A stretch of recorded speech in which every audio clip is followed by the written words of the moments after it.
whenever I teach Christian spirituality, I always say there are two essential elements. There are two wings of the tradition.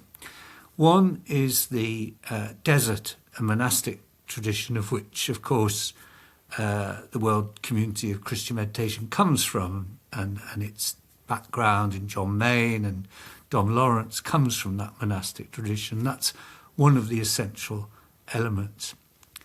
The other essential element is the one that forms the basis of the retreat. It's what's called the mystical tradition. It's not a very good phrase, the mystical tradition, but it's basically a form of contemplation that's been around since the beginning of Christianity, but it reached a high point in the Middle Ages.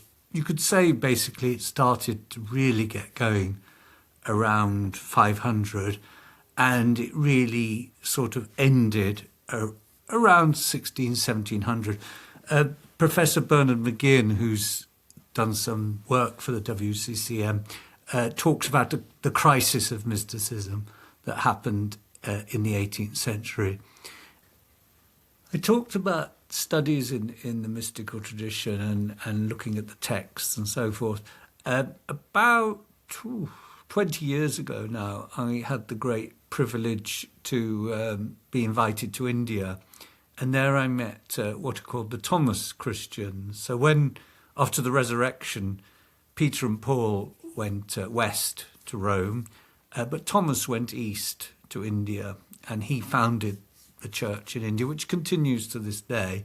It's not been easy, unlike in the West, where Peter and Paul, became state-sponsored after the 4th century. In India, it's never been the majority religion. But the Thomas Christians have taught me a great deal, and I've had a great privilege these last 2 decades now of retreats in their ashrams in South India and in the Himalaya.